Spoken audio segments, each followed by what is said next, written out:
Bien, hay motivo para dar gracias a Dios. Él es bueno y su misericordia no se agota y nos da gracia sobre gracia. Es importante enfrentar estos estudios, tener en cuenta algo que Ahmed dijo en su oración. Una razón de las tantas que tengo para haber creado estos estudios hace varios años desde Cuba es porque antes de que venga el reino viene un falso Mesías. Está claro en las Escrituras. Él dijo en su oración, para no ser engañados, para no ser confundidos, porque realmente un engaño tan sutil, tan terrible, vendrá al fin de los tiempos con un falso Mesías que hará milagros poderosos, ante quien el mundo entero caerá de rodillas. Tan sutil, tan terrible, que Cristo dijo que hasta los escogidos podían ser engañados. Entonces, una razón por la cual yo he hecho estas clases es para advertir a todos de cómo realmente se están cumpliendo las cosas, cómo se irán cumpliendo y qué es lo que va a pasar de acuerdo con lo que está escrito para que estemos como las vírgenes o las lámparas encendidas y que no haya confusión, esperando al esposo. Doy gracias a Dios por eso. Bendigo su nombre porque Él nos concede tener esta oportunidad. Como bien sabemos, el título general de estas clases es El reino de Dios que viene, que estamos esperando. Estamos en la segunda parte del estudio de la estatua y las bestias de Daniel 2 y 7.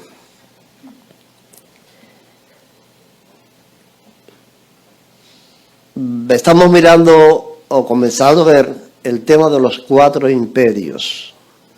Creo que recuerden, sin mucho esfuerzo, la división de la estatua que vio Nabucodonosor. ¿Cuál es la primera parte?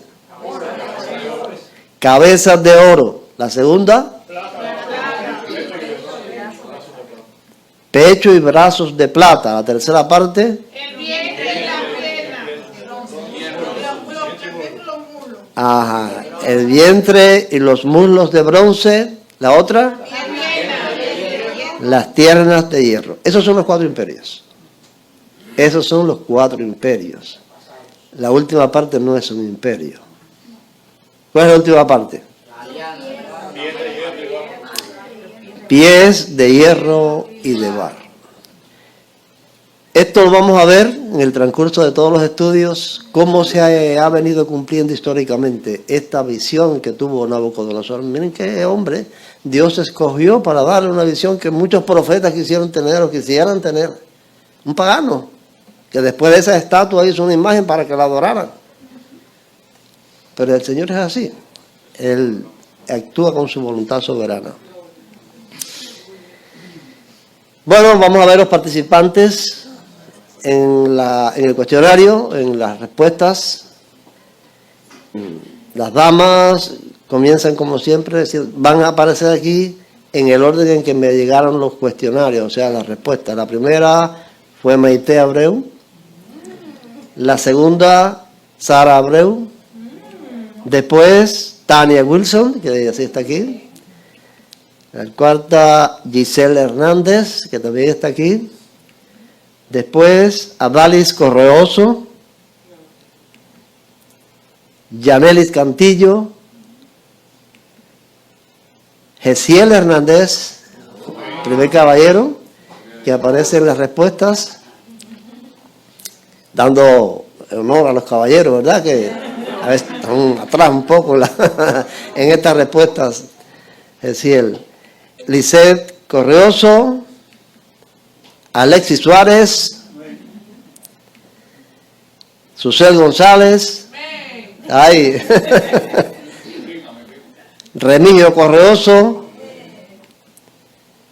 Jenisbel Correoso, María Wilson, Yaneli Salazar, amén. Eduardo Abreu, Edward Abreu, Cenes Brocar Rodríguez, Cenes Brocar Cancio,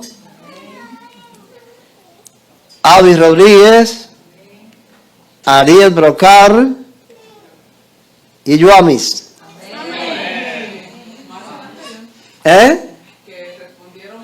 Más que el anterior. Esta vez fueron 13 damas y 8 caballeros. Y yo no sé qué pasó. Una de las primeras que marqué tampoco.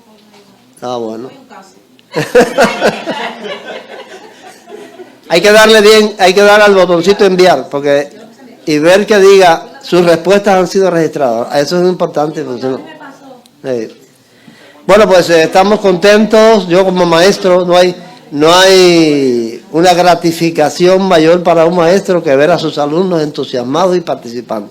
Así que me siento alegre y feliz en esta mañana también por esto.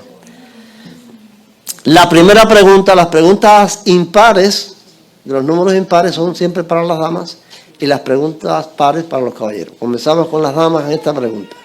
¿Entre qué años reinó Nabucodonosor? Vamos a ver las 3 respuestas y después una dama me va a decir cuál es la verdad. Nabucodonosor reinó entre los años 605 al 562 a.C. Reinó desde el año 612 hasta el 586 a.C. durante la caída de Asiria y el auge de Babilonia. Y 3. Reinó desde el 559 hasta el 539 a.C., gobernando junto a su hijo Belsasar. ¿Qué dama va a responder? Yaneli, 1, 2 o 3. ¿El 1? ¿Están de acuerdo las damas? Sí. Las damas tienen que afirmar, sí, están de acuerdo. Correcto, está bien. Los caballeros, la número 2, dice, ¿en qué año de su reinado tuvo Nabucodonosor el sueño de la estatua? Primero, en el primer año de su reinado, cuando consolidó su poder sobre Babilonia. 2, en el último año de su reinado, poco antes de su muerte. Y 3, tuvo el sueño en el segundo año de su reinado. ¿Qué caballero? Alexis, a ver. El segundo año. 3. Amén, amén. Correcto. Me dicen 1, 2, 3 para... El 3. Correcto, muy bien. Vamos a tener algunas reflexiones o explicaciones sobre esto. Sabemos que Daniel fue llevado cautivo a Babilonia en el verano del año 605 a.C. durante la primera incursión de Nabucodonosor en Judá. Ustedes recuerdan cuando estudiamos Israel en la profecía y en la historia que el destierro de Israel comenzó mucho antes, comenzó con el reino asirio en el 722 y que el segundo destierro fue el babilónico, que se dio en 3 etapas. La primera etapa fue la del 605, en el primer año del reinado de Nabucodonosor, invadió a Judá y trajo cautivos a Joacín y a otros más. Bien, dice en Daniel capítulo 1, en el tercer año del reinado de Joacín, rey de Judá, vino Nabucodonosor, rey de Babilonia, a Jerusalén y la sitió. El Señor entregó en sus manos a Joacín, rey de Judá. Entre ellos, entre los cautivos, estaban Daniel, Ananías, Misael y Azarías, de los hijos de Judá. O sea, estas 4 personas que le llamamos ¿cómo? Daniel y los 3 jóvenes hebreos, ¿no? Ajá. Bueno, ellos vinieron cautivos junto con Joacín. Eran de la corte. Estos jóvenes no eran del común del pueblo, pertenecían a la corte de Joacín, príncipes. Y entonces los trajeron cautivos a Babilonia junto con Joacín. Pero tenemos necesidad de una reflexión, porque hay que tener en cuenta ciertas cosas. Esta cautividad o este destierro de Israel fue un castigo de Dios que Moisés anunció en el desierto. ¿Eso lo vimos? Y en el mismo desierto, si ustedes no se portan bien, si no cumplen con mis mandamientos, va a pasar así, esto así, así, así. Y estos castigos llegaron hasta el destierro, que se cumplió en esas 3 etapas, el destierro asirio, el babilónico y después el romano. Ahora bien, la pregunta reflexiva es la siguiente, si alguno quiere responder. Dice, ¿qué reflexión pudiéramos tener de que Daniel y estos jóvenes fieles también recibieron el rigor del castigo divino? Bueno, ese es el refrán común. Pagan justos por pecadores. Fueron llevados cautivos, fueron de los primeros que fueron llevados cautivos. En el destierro babilónico los primeros fueron ellos. ¿Qué quiere decir eso en relación con nosotros entonces ahora? Que también nosotros Podemos pasar las mismas cosas. Nadie puede llenarse de asombro. Ay, ¿qué está pasando, Dios mío? No, estos jóvenes eran 4 jóvenes fieles. Tan consagrados que dijeron, no vamos a comer ni la comida del rey. Ajá, a ver, Eduardo. Pero un detalle importante, Ajá. estos 4 jóvenes fieles cayeron en una buena posición, por así decirlo. Bueno, ahí está. José fue llevado a Egipto y aunque pasó lo que pasó, siempre estuvo en una posición. El que tiene a Dios y lo respalda, Dios lo va a bendecir donde quiere que vaya. No estamos metidos en una cápsula, en un cristal, para no ser víctimas de las cosas que pasan. Ajá. que nosotros debemos de ver, ¿no? Pues nosotros, si vamos a darnos cuenta, hemos hecho algo parecido en el sentido, pues la mayoría éramos de Cuba y estamos en otro país. Que ellos, ese temor de Dios, esa vida consagrada a Dios, supieron mantenerla en un país donde Amén. donde tenían Amén por esa reflexión. y se mantuvieron fieles al Señor, a lo que ellos habían creído. Aquí el mayor problema no es la persecución, es la abundancia. Y la libertad que se convierte en libertinaje. Entonces es importante esa reflexión de Yaneli. Y las oportunidades que se abren, que son tentadoras. Sí, muy tentadoras.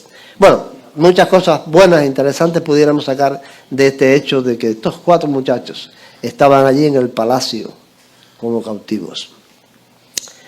La pregunta 3 para las damas. ¿Hace cuántos años fue anunciada la profecía del sueño de Nabucodonosor según el cálculo presentado? Primero, fue anunciada hace aproximadamente 2000 años, coincidiendo con la era cristiana. Esta profecía fue anunciada hace 2613 años. Y la tercera fue anunciada... Oh, ¿y eso por qué salió así? Ya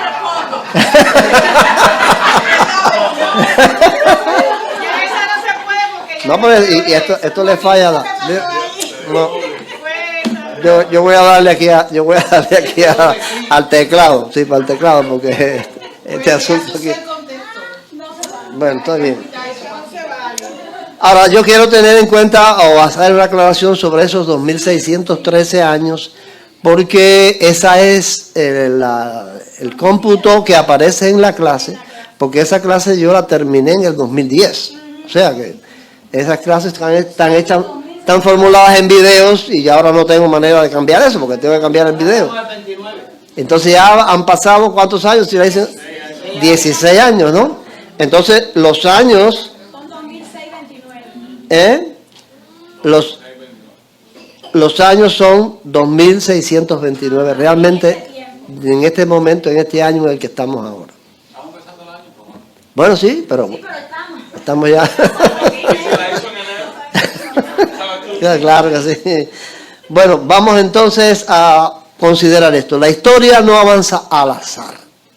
Aunque parece que el mundo está loco y que las cosas van pasando y que esto es una locura, sino bajo la soberanía de Dios.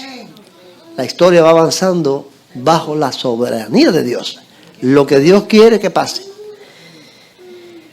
Veremos en estas clases cómo los imperios surgen y caen exactamente como fue revelado por Dios a los profetas, aun cuando los hombres involucrados en los acontecimientos no estuvieron conscientes de eso. Estos imperios salen, caen, los hombres son instrumentos de Dios para que Él lleve a cabo sus planes, pero ellos ni se enteran. Ellos ni saben qué está pasando eso en su vida. Hay ciertas personas, 2 personas que vamos a considerar hoy en esta situación. Nabucodonosor II fue el emperador que tuvo el sueño y el fundador del imperio babilónico. Él fue el que fundó el imperio babilónico y él es la cabeza de oro. La primera pieza de la profecía. Ahora, este hombre era instrumento de Dios. Dios soberano estaba actuando, lo dice en Jeremías claramente, dice, con gran despliegue de poder hice el mundo, y los hombres y animales que hay en él, y puedo dárselo a quien yo quiera. Pues bien, yo he puesto todas estas tierras bajo el poder de mi servidor Nabucodonosor, rey de Babilonia, y hasta los animales salvajes los he puesto bajo su dominio. Todas las naciones estarán sometidas a él, a su hijo y a su nieto, hasta que a su país le llegue el momento de estar también sometido a grandes naciones y reyes poderosos. ¿Dios es soberano? Nabucodonosor se paró un día en su terraza y dijo, con mi brazo fuerte yo he edificado a esta ciudad de Babilonia. ¿Qué le pasó? Se volvió loco a comer. 7 años. A comer hierba. Porque se glorificó a sí mismo. Él era un instrumento. Era una simple herramienta en las manos del Dios soberano que llevaba a cabo su plan. Para que él hiciera las cosas que tenía que hacer hasta que su tierra también cayera bajo el poder de otros reyes. Bueno, vamos a ver bajo qué poder cayó Babilonia con otro caso. Y es el de Ciro el Grande. Ciro el Grande es el fundador del imperio persa. Es representado en el pecho y los brazos de plata. El segundo imperio, el que viene después de Babilonia. Ciro el persa conquistó Babilonia y estableció el segundo imperio. ¿Cuál es la diferencia entre el imperio asirio y el persa? ¿Dónde están? No, los asirios, bueno, vamos a ver geográficamente, los asirios están actualmente, por ver la geografía, los asirios hoy serían Irak y parte de Siria. Y el imperio persa es Irán. O sea, los persas son de otra etnia, de otro territorio. Entonces, Ciro el Grande, pues, funda el imperio persa, derrocando a Babilonia, y miren lo que dice Dios sobre Ciro el Grande, en Isaías, el capítulo... Otro siervo. El Señor consagró a Ciro como rey, lo tomó de la mano para que dominara las naciones y desarmara a los reyes. El Señor hace que delante de Ciro se abran las puertas de las ciudades sin que nadie pueda cerrárselas. Y ahora le dice, yo iré delante de ti, derribaré las alturas, romperé las puertas de bronce y haré pedazos las barras de hierro. Yo te entregaré tesoros escondidos, riquezas guardadas en lugares secretos, para que sepas que yo soy el Señor, el Dios de Israel, que te llama por tu nombre. Por consideración a mi siervo Jacob, al pueblo de Israel, que he elegido, te he llamado por tu nombre y te he dado el título de honor que tienes, sin que tú me conocieras. Yo soy el Señor, no hay otro, fuera de mí no hay Dios. Yo te he preparado para la lucha sin que tú me conocieras. Sin que tú me conocieras. ¿Qué? ¿Dios es soberano? Eso Isaías lo está diciendo por unos casi 200 años. Antes, esto es una profecía de Isaías, porque Isaías no vivió esa época. Eso es algo de lo que la alta crítica cree que Isaías está escrito, son 3 Isaías los que escribieron, No. que no es el profeta. Porque no tienen fe. La alta crítica no tiene fe.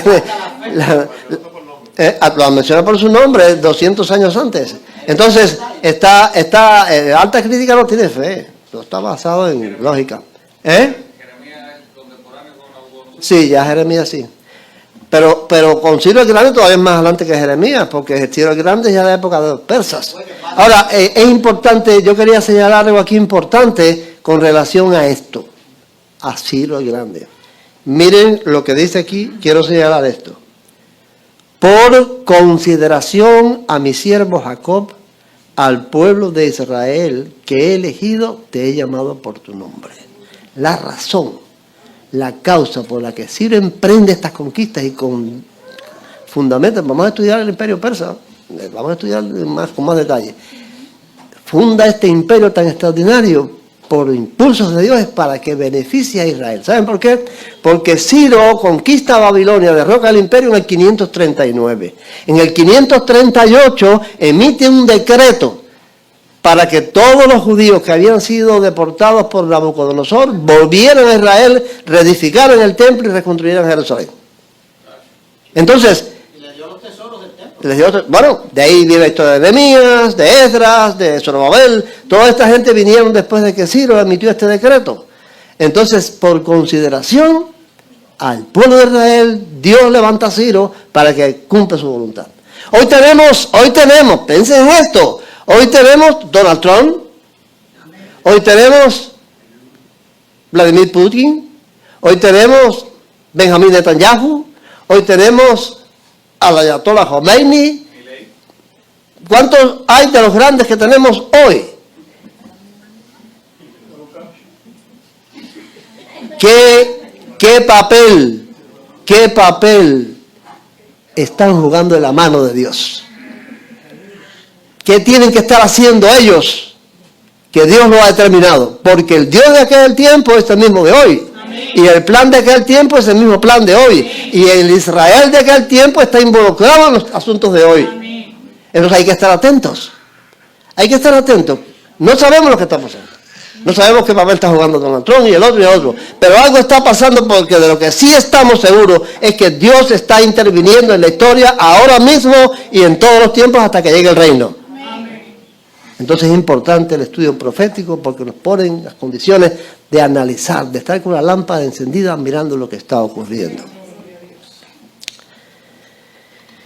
Este sueño de Nabucodonosor no solo validó la autoridad profética de Dios en el pasado, sino que sigue hablando al presente. Los reinos humanos son transitorios, frágiles y limitados, mientras que el propósito divino avanza con firmeza hacia su desenlace final, el establecimiento del reino del Mesías. Amén.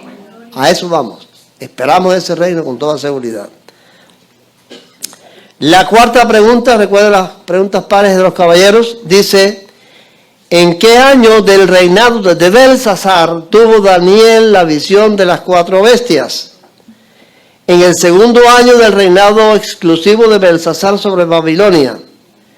Daniel tuvo esta visión en el primer año del reinado de Belsasar, en el último año del imperio babilónico, antes de la caída de la ciudad. ¿Qué, Eduardo? El primero que levanta por aquí. Dime, 1, 2, 3. 2. ¿De acuerdo? Correcto. Ya están de acuerdo. Vamos entonces a algunos datos sobre Daniel interesantes. Hay una pregunta más. Ah. ¿Belsasar es el nieto de Nabucodonosor II? No. Esa, bueno, ya tendría que darte explicaciones que no son del caso. Sí, son de otra clase, son otra clase. La palabra hijo ahí no siempre implica familiaridad. No, hijo puede ser, los hijos de los profetas, por ejemplo, no eran hijos de los profetas, es que pertenecían. Hay unas explicaciones ahí que no vamos a entrar en ellas ahora porque nos lleva tiempo. Belsasar es hijo de Nabonido, que fue un militar que tomó el poder. Bueno, vamos a seguir en algunos datos sobre Daniel interesantes. Ya vimos que Nabucodonosor comenzó a reinar en el año 605. En ese año fue que invadió a Judá y trajo estos cautivos. Ahora, en Daniel 1:4 habla de muchachos en quienes no hubiera tacha alguna. Nabucodonosor les da órdenes a sus jefes de que entre los muchachos príncipes de Judá escojan algunos para instruirlos en el idioma, en las costumbres, en las leyes, en todas las cosas de Babilonia, para que ocuparan cargos en el palacio, como decía Eduardo, que cayeron en una posición enseguida. Ahora, a estos jóvenes, el texto dice muchachos. Ahora, miren qué interesante. La palabra hebrea de donde se traduce muchachos es yelet, que significa polluelo, niño, muchacho, joven, entre los 15 y 17 años. Bien, vamos a sacar esta cuenta. Nabucodonosor tiene el sueño en el segundo año de su reinado, quiere decir en el 603. Los trajeron al palacio para instruirlos, 2 años se pasaron ahí, en el palacio estos muchachos siendo instruidos. Entonces quiere decir que si Daniel tenía 17 años cuando los trajeron, pasaron 2 años, ¿qué nos dice eso? Que Daniel le interpretó el sueño de Nabucodonosor con 19 años de edad aproximadamente, un niño. Con 19 años, ya Daniel, profeta de Dios, le interpreta el sueño de este rey. Ahora bien, Belsasar reinó entre los años 556 al 539 a.C. Daniel tuvo el sueño de las 4 bestias en el primer año del reinado de Belsasar. Vamos mirando. 603 menos 556 nos lleva a la cantidad de años que pasaron de que Daniel le interpretó el sueño a Nabucodonosor a que tuvo su propio sueño, el de las bestias. Dice, ¿cuántos años hay ahí? Pasaron 47 años. O sea, a los 47 años después, Daniel tiene su sueño de las bestias, que es lo mismo, vamos, cuando estudiamos esa profecía, es lo mismo que el sueño de Nabucodonosor con más detalles. Vamos allá. Si tenía 19 años en el 603, pasaron 47, 66 años tenía Daniel cuando tuvo su propio sueño. Con 19 años interpretó el sueño de Nabucodonosor. Con 66 años tuvo su propio sueño. ¿Es interesante eso? Bueno, estamos estudiando las cosas importantes de... La pregunta 5 para las damas. Entre cuál y cuál una lechuga, como dicen, ¿no? ¿De qué materiales estaba compuesta la estatua vista en el sueño de Nabucodonosor? Esto es un regalo. A que usted levanta la mano. La cabeza de esta imagen, bueno, ya sabemos, el 1, el 2 dice cabeza de plata, pecho de oro, diente de hierro y pies de piedra, cabeza de oro, cuerpo de mármol y pies completamente de ladrillo. ¿Cuál? La 1. Ah, bueno.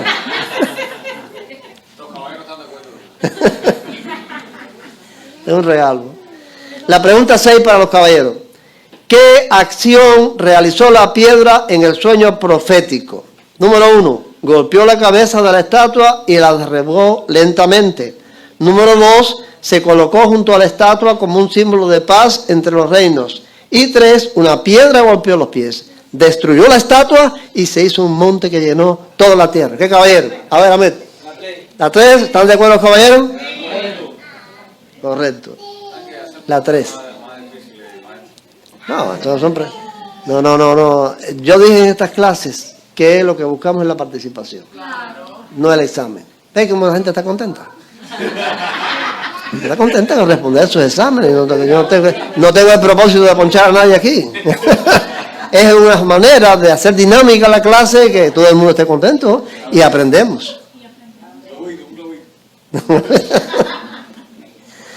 Bien, vamos a tener esto en cuenta. Ahora solo estamos repasando el sueño de la estatua y el significado que le dio Daniel al rey. Pero cuando estudiemos con detalles el cumplimiento histórico, que vamos a eso, de la profecía, veremos con toda seguridad que nosotros ahora mismo estamos viviendo en la época de los pies de la estatua. Porque vamos a los detalles. ¿Recuerdan cuando estudiamos Israel?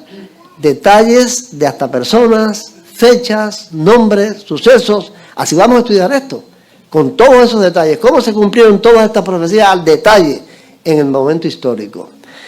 Ahora yo quiero darles un bosquejo breve para hacer valer esto. Vamos a verlo con toda exactitud más adelante, pero miren este bosquejo breve. Cabeza de oro fue Babilonia, ya lo vimos, ¿no? Pecho y brazos de plata, Persia. Vientre y muslos de bronce, Grecia. Piedra de hierro, Roma. Los 4 imperios. Los 4 imperios. Ahora, en el año 476, después de largos procesos, Roma cae, destruida, y no es sucedida por otro imperio. Se acabaron los imperios. Roma cae y todo el territorio del imperio romano se convierte en muchas naciones, en diversas naciones, hasta el día de hoy. Los pies de hierro y de barro, Europa dividida hasta nuestros días. O sea, estamos viviendo en la época de la Europa dividida, en los pies de la estatua. Hasta nuestros días es el periodo histórico más largo. El que más largo fue de los anteriores fue Roma, que fueron 600 y tantos años, pero este lleva más de 1000 años en este periodo. Los que vieron la primera clase en el video y contestaron se recordarán del prefacio.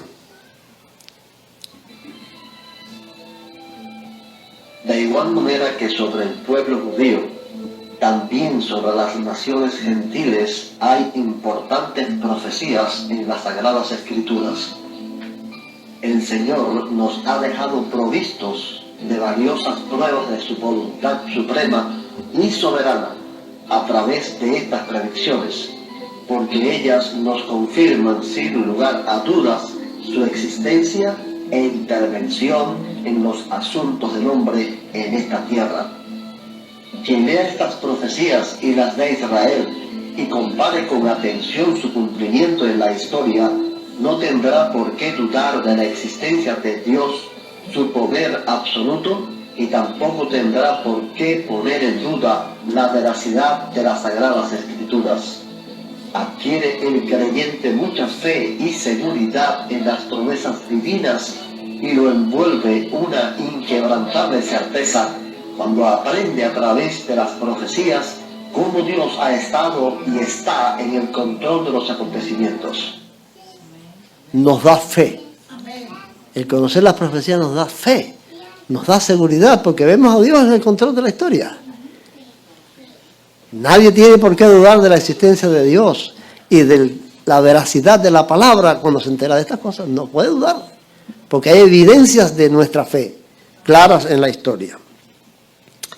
Un breve repaso. ¿Cuáles son las 3 etapas que estudiamos sobre el cumplimiento profético de Israel? El primero,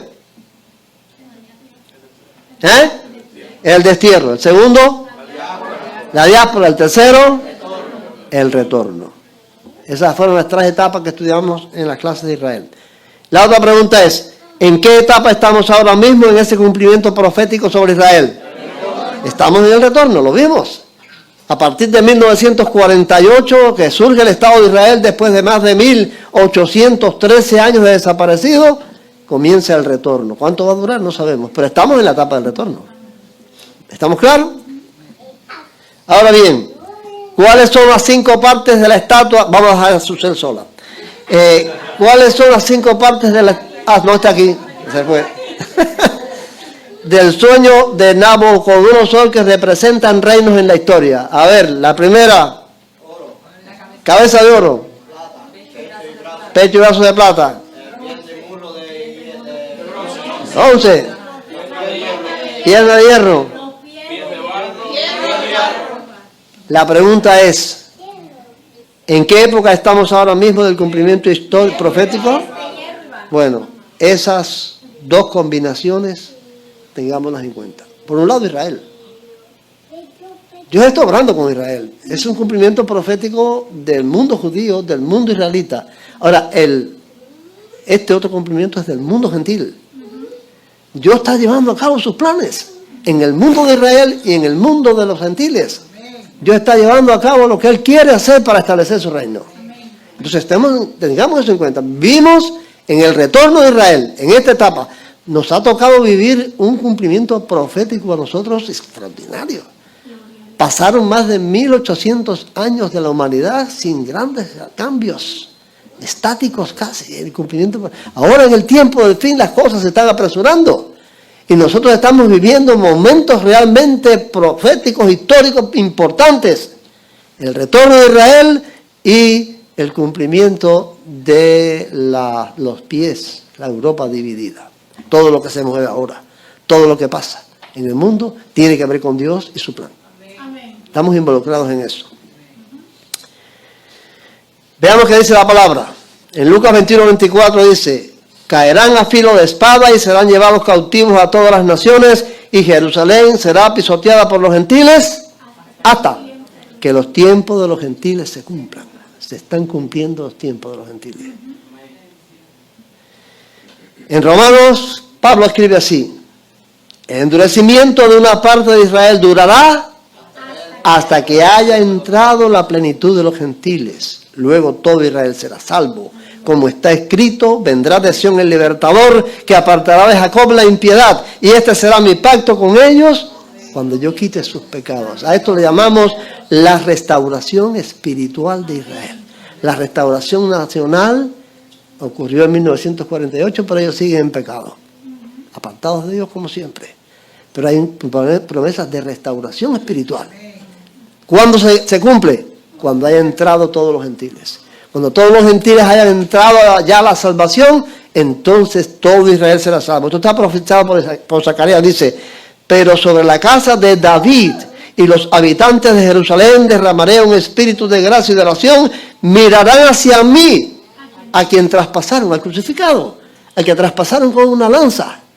Mirarán a mí, a quien traspasaron, y llorarán como se llora por el hijo unigénito, y se afligirán por él como quien se aflige por el primogénito. Es la restauración espiritual de Israel.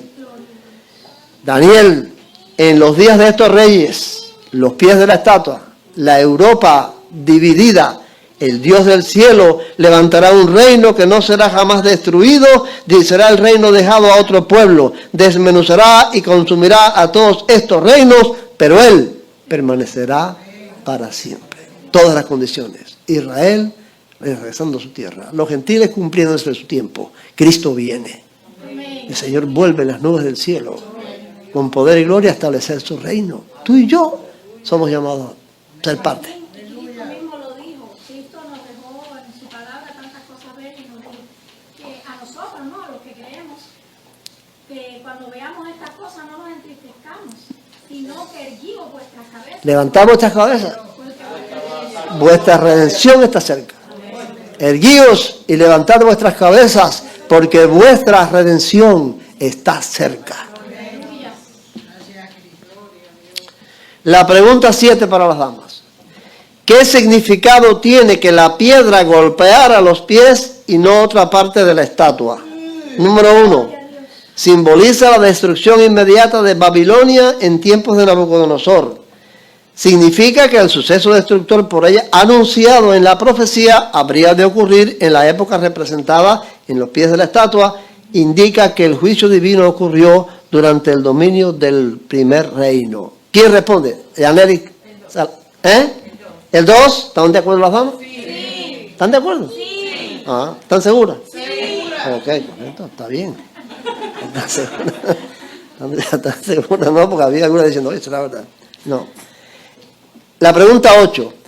¿Cuál es el significado de la cabeza de oro según Daniel 2, 37 y 38? Súper fácil. Pero vamos a ver si están seguros. Tú eres aquella cabeza de oro. Simboliza la riqueza material de todos los imperios antiguos.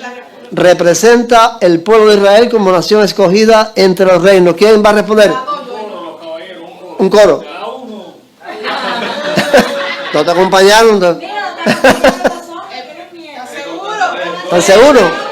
Y ese coro, bueno, sí, y ese coro y el coro que no respaldó. El coro.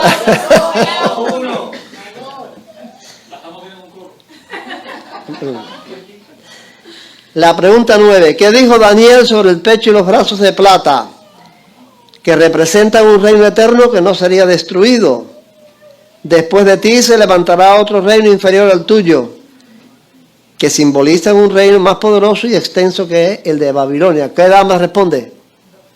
A ver, la 2. ¿Están de acuerdo con las damas? Sí, ahí. Y la 10. ¿Qué significa la piedra que destruyó la estatua según Daniel 2, 44 y 45 para los caballeros? Un reino temporal que dominaría el mundo entero solo por un corto periodo. Un movimiento político que reemplazaría a los imperios antiguos. El Dios del cielo levantará un reino que no será jamás destruido, ni será el reino dejado a otro pueblo. ¿Qué dicen los caballeros todos? Bien. Bien. Correcto.